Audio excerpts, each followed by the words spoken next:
Hi friends, ఈరోజు ఒక్క మాట గురించి మీతో మాట్లాడాలి అనుకుంటున్నా. అసలు మాట అనేది సరస్వతీదేవికి ప్రతిరూపం అంటారు.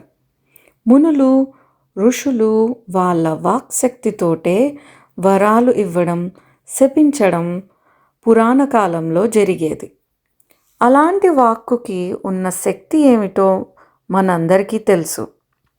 ఈ రోజుల్లో కూడా వేద ఆశీర్వచనం, పెద్దవాళ్ళ ఆశీస్సులు మనం నమ్ముతున్నామంటే మాటకి ఉన్న పవర్ ఏమిటో తెలుస్తుంది. అలాంటి మాట గురించి కొన్ని పుస్తకాలే రాయొచ్చు. ఇప్పుడు కూడా కొందరితో మాట్లాడితే ఎంతో విద్వత్తు కనిపిస్తుంది వారిలో. కొందరితో మాట్లాడితే మనసంతా సంతోషంగా ఉంటుంది. అదే మాటల గమ్మత్తు. ఒక్క మాటతో సామ్రాజ్యాలు పోగొట్టుకున్న వాళ్ళు, అదే మాటతో ఎంతో ఎత్తుకెదిగిన వాళ్ళు ఉన్నారు. పసితనానని పలుకులే పంచదార చిలుకలు, పెరిగే ప్రాయం పలుకులే అమ్మా నాన్నలకు ఆనందం, పరువపు ప్రాయం మాటలే ఆకర్షణల వలయం, వృత్తిలో నీ మాటలే నిన్ను విజేతనే చేస్తాయి.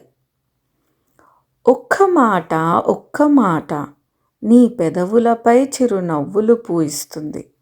మరి ఒక్క మాట ఉత్సాహాల జలపాతమే సృష్టిస్తుంది. ఒక్క మాట నిన్ను నిదురలో కూడా జ్ఞప్తికి తెచ్చెను. ఒక్క మాట ప్రియురాలి బుగ్గలో కెంపులు పూయించెను.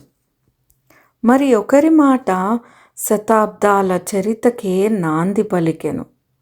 మరి ఒక్క మాటే పాటై పసిపాపను లాలించేను. ఒక్క మాట బాణమై గుండెను చీల్చెను. నువ్వున్నా లేకున్నా నీ మాటలే పదుగురి తలుపులలో ఉండునురా. ఆ మాటేదో మధురమై ఉంటే పోలేదా? నిన్ను జ్ఞప్తికి తెచ్చే మాటలే మందహాసముతో ఉండేలా ఉండాలోయ్. నీ తీయటి మాటలే ఉండాలోయ్. అదండి, ఒక మాట గురించి ఎన్నో గ్రంథాలు రాయొచ్చేమో. రామదాసు పలుకే బంగారమాయరా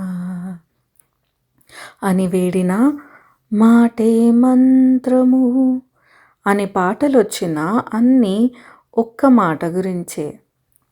మరి అప్పుడప్పుడైనా మనసారా హాయిగా ఆ మంత్రం లాంటి మాటతో ఆత్మీయులతో మధురంగా మాట్లాడుకుంటారని ఆశిస్తూ మీ సీతాలు ఫ్రమ్ రాలీ.